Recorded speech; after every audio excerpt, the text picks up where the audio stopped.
And started. Hi, everybody. This is Jonathan Miller, and you're entering the What It Means podcast, which is my attempt to make some sense out of and ask the hows and whys of the housing market.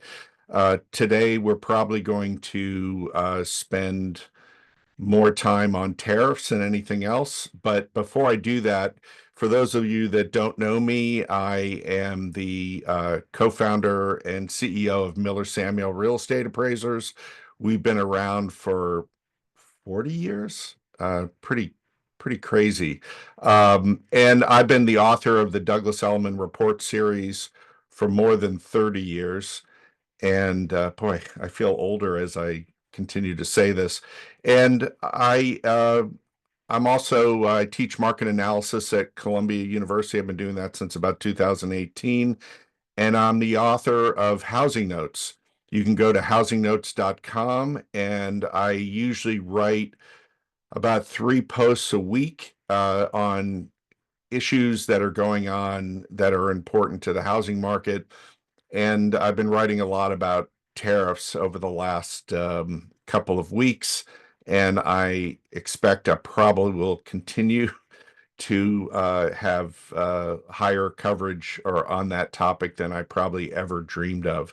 Uh, the first thing I want to do is explain really briefly what what this is all about and why it is not good for the economy. I call it a tariff tantrum because there's a lack of fundamental understanding of what a tariff actually does.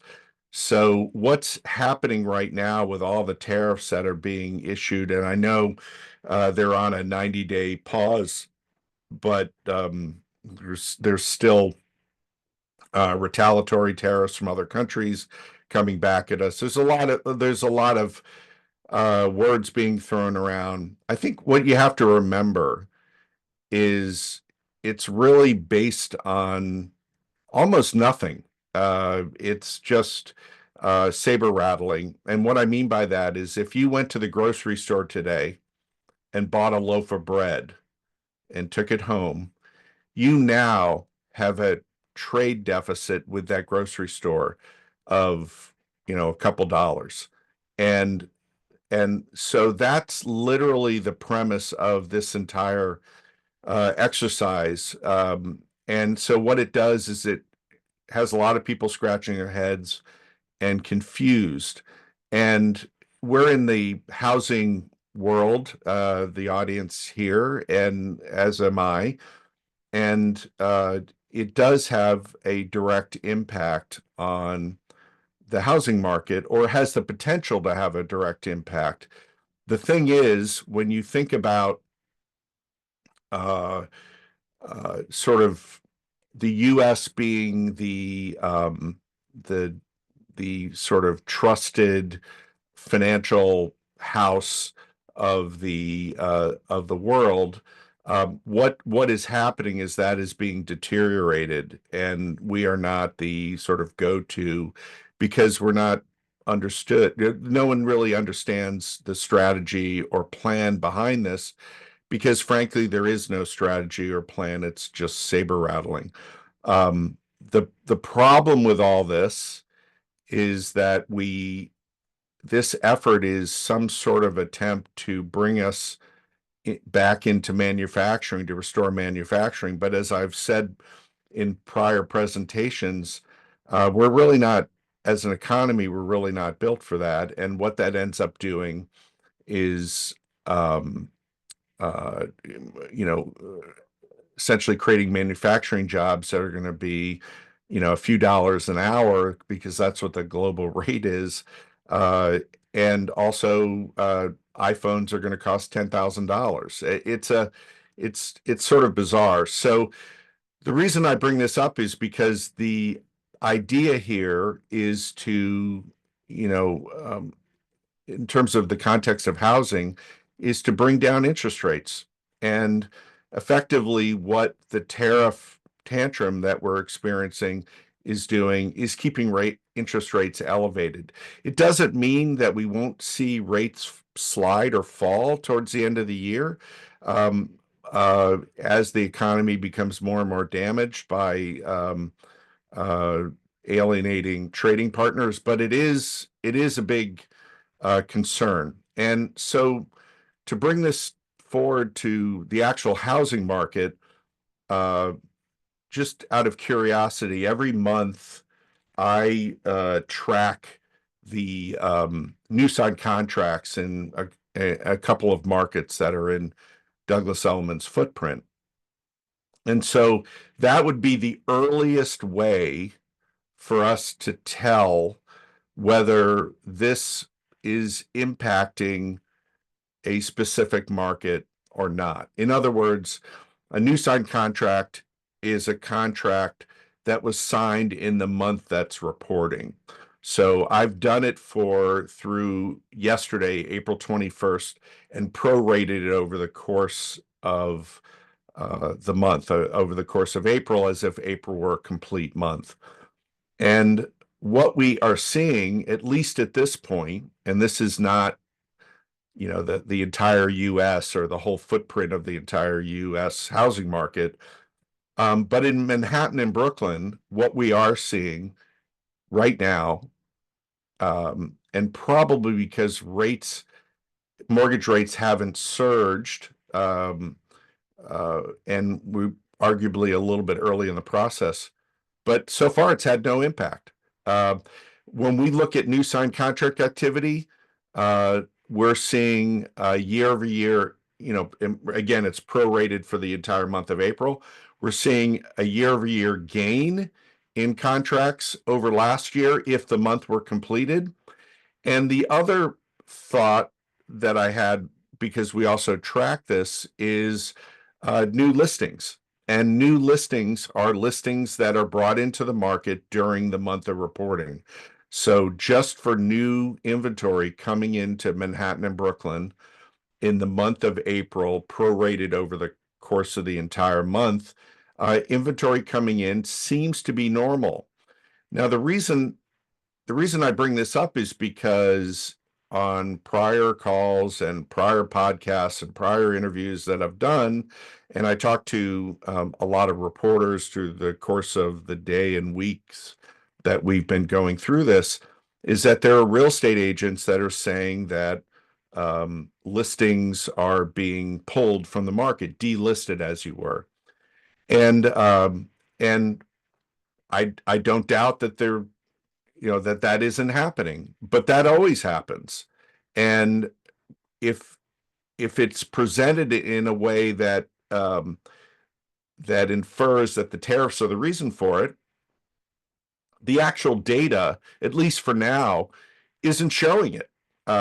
It doesn't mean that tariffs don't have the potential to have that impact because of, as I sort of quipped, periodically, that our uncertainty right now has uncertainty. But the idea here is that it's so early, and we're not seeing, at least through now, meaning, activity over the last couple of weeks, we're not seeing an impact. That doesn't mean it won't, but it does mean that there's a responsibility in terms of talking about the market and not confusing individual situations with a market-wide phenomenon. I bring that up because um, uh, the question is always, will tariffs impact the housing market? And the default answer is, well, it'll create more confusion. And what do consumers do when they're confused? They pause, right? And I'm certainly not. I believe that that's part of the mix, but we're not seeing it yet. In Manhattan and Brooklyn. I mean, that is not the United States, but I'm going to, over the next week, we're going to be pushing out more new signed contract research, and and one of those includes um, several markets in Florida. But at least for now, we're not seeing it. What's interesting is that um, the consumer, at least for the time being, isn't panicking or overreacting. And the last time I was speaking about this, I stressed how important it was for everybody in the housing market economy to not to not you know I sort of tongue tied, but I think of it as I said this at a presentation in Brooklyn the other day, that the plural of anecdotal data is not data. That anecdotal is just what it is, and you have examples and you're talking about your experience in the market, but that doesn't necessarily mean it's the entire market. Anyway, I've sort of beat that topic to death, but I think it's really important in terms of not uh, speaking in a way that infers things that aren't actually happening as indicated by the data. Um, the other thing and so let me move on a little bit from tariffs. I don't want to go too much down that road until we get some questions that maybe are covering that. But one of the things that I think you've got to do is uh, if you have any questions that pop in your head over the course of this podcast, just go to the Q&A box and put your questions in there, and I'll try to answer them probably towards the end. But it is important that I hear what your concerns and comments are about the market, so that I can talk about it in the context of um, uh, the data and the way we are looking at things in the market. One of the things that I've noticed in some of the survey data, and this is sort of a new topic, but it's this idea that this is becoming primarily uh, an owner-occupied market. I know in New York City, it's about 80%, and the other 20% are a mix of second home and investor. And when I think about that, I think about um, there's more when you think about someone buying a home versus someone buying an investment. I think there's a little bit more force behind it because they have needs in the context of family and getting in before school starts and all that sort of thing, as opposed to sort of a black and white numeric decision based on interest rates, based on um, how much rent is, whether it'll cover the mortgage, all that sort of thing, or whether the opportunity costs of investing cash makes sense. Um, I was sort of taken aback, at least in New York City, how much of the purchase activity is concentrated on owner occupancy, and perhaps maybe that says something about why um, we're continuing to see sort of stability in demand, that the idea that the consumer is, at least at the moment, is not pausing, which I think is uh, somewhat contrarian to, I think, what most expectations were with all the chaos that's going on in the financial markets. One thing that I forgot to mention when I was talking about tariffs is this idea that there's been a tremendous amount of um, concern that the administration in Washington is trying to push the Federal Reserve to cut rates. And in the housing market, we'd all love to see mortgage rates fall. But as you remember back in when you think back in last September, I think I mentioned on the last podcast that when rates were cut 50 basis points, meaning a 0.5%, that interest rates or mortgage rates actually went up. And so the Fed doesn't have the the same level of control, I think, that the administration thinks. And so what we're seeing, and we saw the financial markets correct sharply yesterday, was because the markets were spooked that there was a lot of talk about removing the current Fed chairman, who is a Trump appointee, and the president wants him out so that he can lower rates. Well, the problem with lowering the federal funds rate is that at least in the current environment is probably going to raise mortgage rates. That they do not have a direct tie in. It's more about treasuries. And the financial markets, first of all, don't like tariffs. And secondly, they don't like any political connection with the Federal Reserve. The Federal Reserve is supposed to be independent. If you slip into that arena of dictating what rates should be done, what should happen with rates, you're going to create a much more volatile how our general economy, not just housing economy.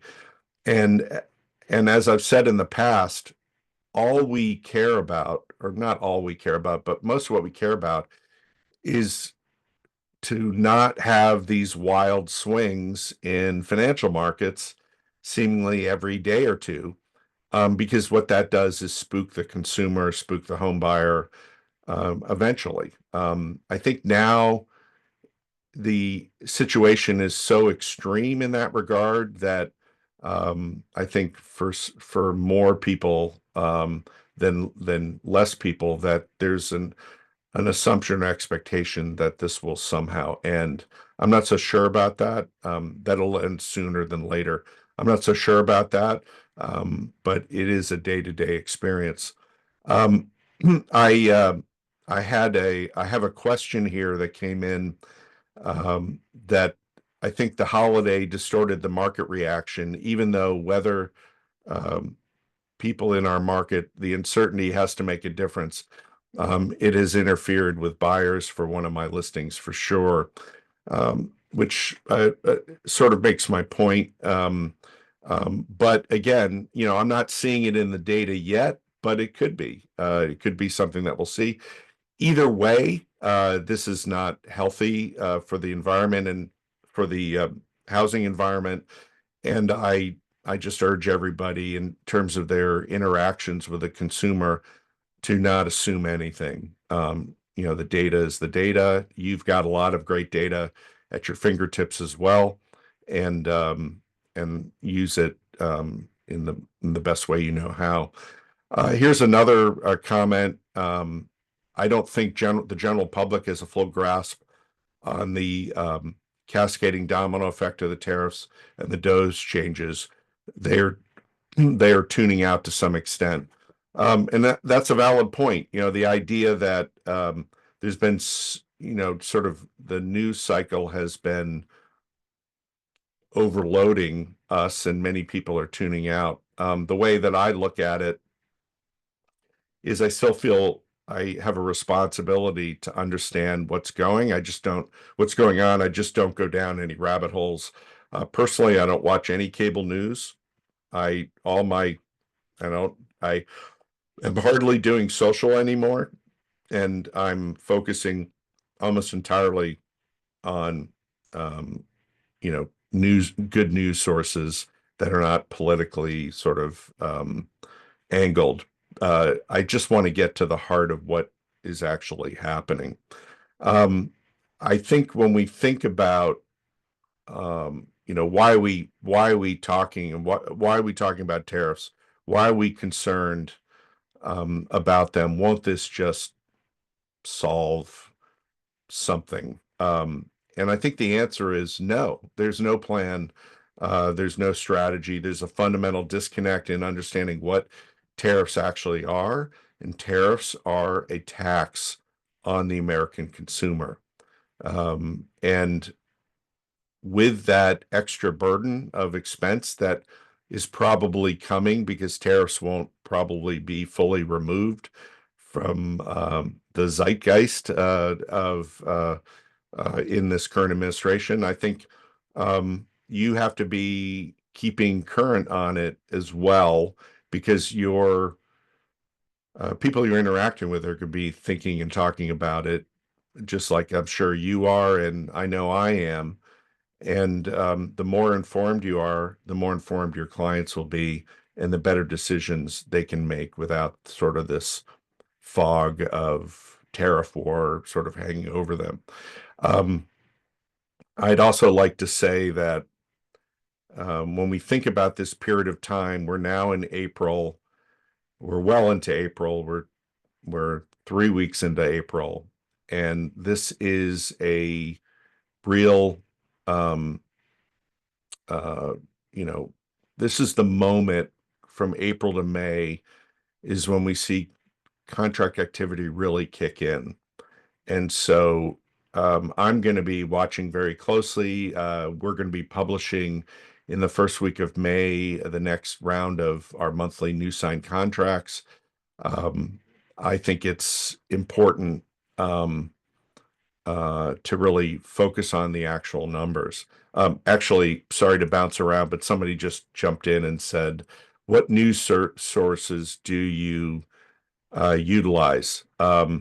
I um, I I place a lot of emphasis on Bloomberg News. I've been subscribing to it for years, even though it's more business oriented. Um, I uh, I like its neutrality.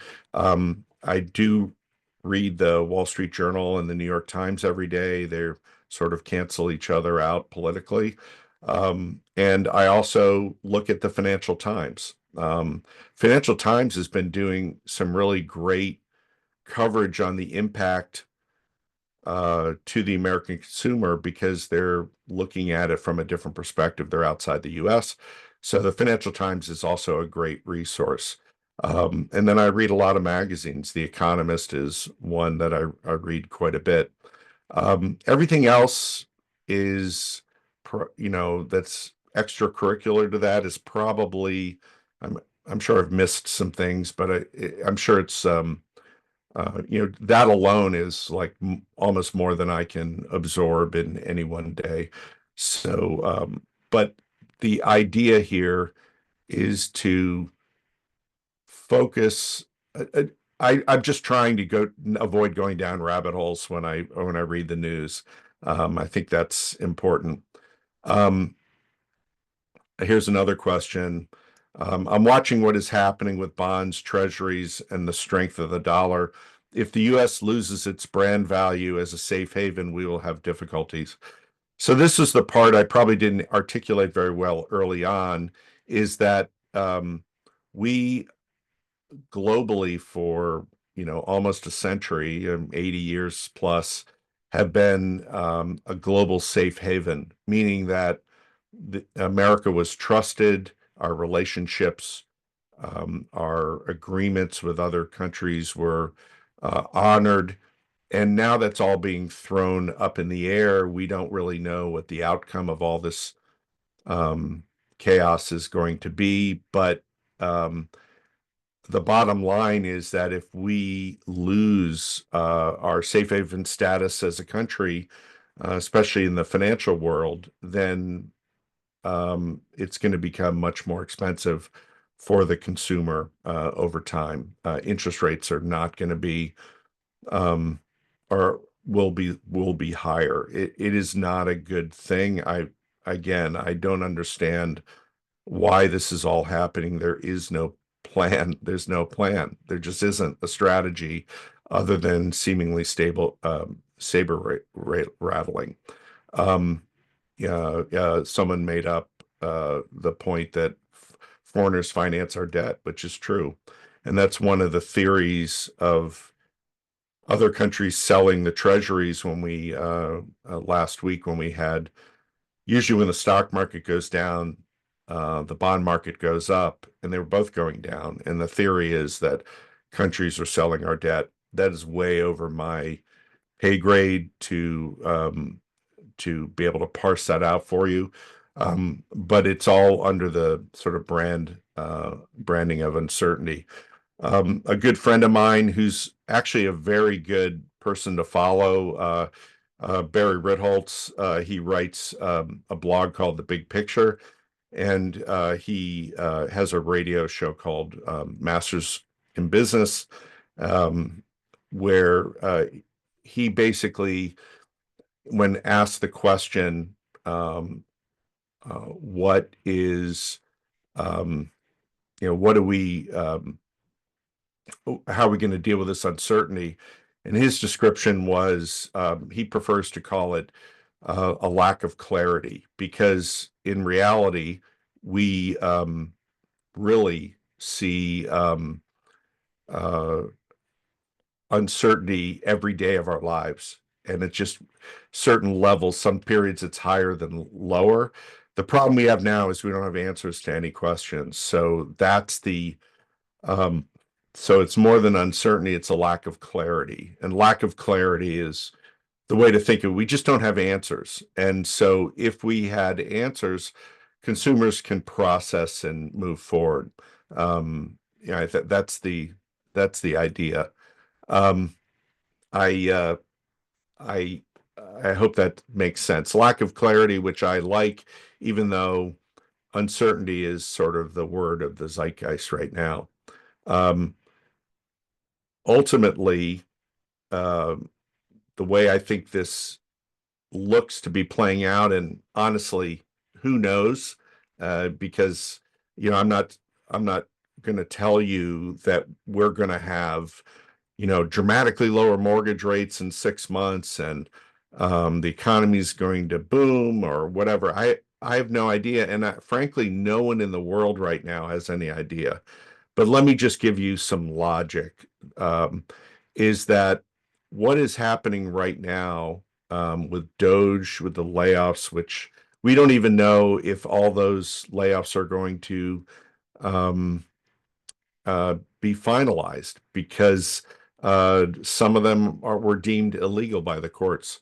Uh, but but assuming that many people will lose their jobs, we're already seeing layoffs expand um, outside of Doge, so the economy is starting to see cracks. And generally speaking, when the economy starts to weaken, um, we see mortgage rates fall. Um, and so the hope is that the economy doesn't crater, it doesn't collapse or see a significant drop. The GDP doesn't plummet like it did in the first quarter. But that we're in danger of recession. I haven't seen any of the rankings of the ratings of the odds of a recession go up, but think of a recession as a weak economic period with a lot of job loss. And those consumers aren't buying houses, to be very simplistic about it. But I do think that this tariff fiasco is going to damage the economy further, and that is going to ultimately bring down mortgage rates um, somewhat from where they are now. Thing is I doubt if they're going to plummet or we're going to go back to anywhere where we were. But there is a concern that as the economy weakens, that mortgage rates will trend lower. And I do believe that. I think in the Fed is talking, and it depends on, the Fed or whatever Wall Street firm is forecasting cuts. They're going to happen in the back half of this year, hopefully when there's more clarity about what the plan is for tariffs. Ultimately, right now it's based on an incorrect premise that when we buy something from another country, that creates a trade deficit, and they're ripping us off. That is not what a trade deficit is. It's an accounting measure. So I would think that by the end of the year, we're going to have lower rates than we have now, presuming there's no additional black swan event like another COVID, um, or something that we never saw coming. And I think that's probably going to help the housing market. And in an odd way, I've mentioned this in the past, that because the tariff plan is so disconnected from economic reality and conveys a lack of understanding of what a tariff actually is for, um, is that maybe there's going to be more political pressure to mute the full effect of this. I don't know. That's just a sort of wild guess on my part. But it is something we should all be concerned about. In the meantime, though, we are seeing business as usual, or even but with more anxiety in the context of new signed contracts and new listing activity in New York City. All right, so let me just go to a couple of questions here. Boy, been some great questions. Someone asked me, wouldn't a recession bring interest rates down significantly? And the answer is it has the potential. I'm skeptical that they'll come down significantly, because the economy, at least for the time being, I guess I don't appreciate yet the potential severe impact of the economy experiencing when China, their counter tariffs or retaliatory tariffs, all of Europe's retaliatory tariffs, South America's retaliatory tariffs, Central America's retaliatory tariffs, Canada's retaliatory tariffs. It's literally almost the entire world is going to make life more expensive in the US if this continues the way it is. So that has the potential to bring interest rates down. If we have some sort of a collapse of the economy, they could come way down.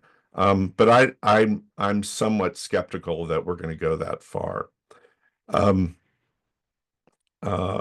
Another point someone brought up was, does it have to get worse before it gets better? Or it has to get worse before it gets better, but how long will the damage last? Well, that's really tough. So when I think of the damage that the tariffs have caused, they've also, right now, we've literally betrayed all our trading partners in our misunderstanding or misapplication of what tariffs actually represent. And so that could it's not going to take a few weeks. I think that, if everything were turned off tomorrow, meaning there were no tariffs tomorrow, I think that who's to say whether all the retaliatory tariffs will be undone? And if they are, who's to say we couldn't turn the tariffs back on in 3 months? So trust that we have as trading partners with the world has been eviscerated, and that ultimately makes the long-term impact on the economy or for consumers more expensive.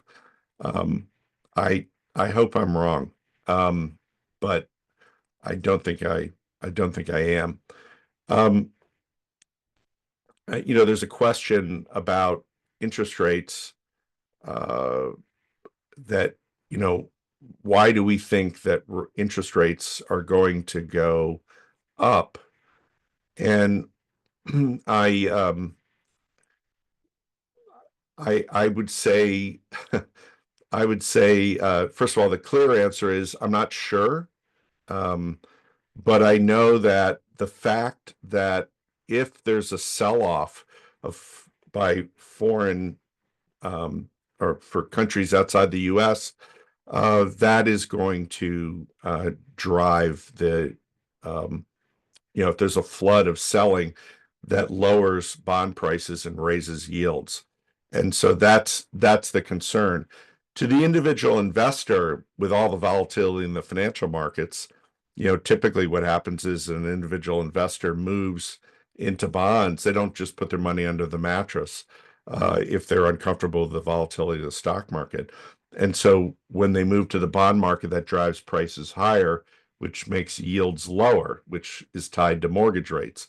The problem is that by damaging our trading partners' trust, and other countries like China are able to step in and sort of take over as sort of the favored nation, um, then that's where we see interest rates rise, that we're unable to sort of undo that betrayal of trust. And that's my biggest concern about all this. There's a lot of saber rattling because of a misunderstanding of what a tariff actually represents. But that probably has long-lasting damage that I would be very concerned about. So, in the meantime, I'm not trying to be doom and gloom, but I am very worried about um, the direction of the economy. And all we can do right now is, nose to the grindstone. And, we're still seeing deal flow. We're still seeing activity. And we wait till we have more information. Right now, we have very little information. There's no plan, no strategy, and that's the biggest problem. Let me just see if there's a few more questions. Boy, there's a lot of questions. Um, um, Sorry, I'm looking. Who was that person you mentioned on the radio show? Again, that was my friend, good friend Barry Ritholtz, and he has a blog called The Big Picture, which is a must read. And he has a radio show that was also a podcast called Masters in Business, which I have been on, I think, 6 times over the last 10 years. It's always fun. Um, there's a lot of good information out there, and I just encourage you to focus on the good stuff and not focus on the stuff that makes you really livid and angry, because it's not productive. You already know, you should know the situation and what's happening, and just focus on um, your transactions and being there for your customer or client. Anyway, that's probably enough. I feel like I'm repeating myself, but I just want to tell you, if you have any other questions, you're always welcome to email me. My email address is jmiller@millersamuel.com, and I'd also appreciate if you sign up for my House Notes, which has a lot of tariff talk in it, but also a lot of good data and a lot of insights about other things besides tariffs, and that comes out about 3 times a week. But in the meantime, I really appreciate you spending the time with me and listening to the podcast and participating. And remember this one important thing, that pie is always better than cake. Thank you.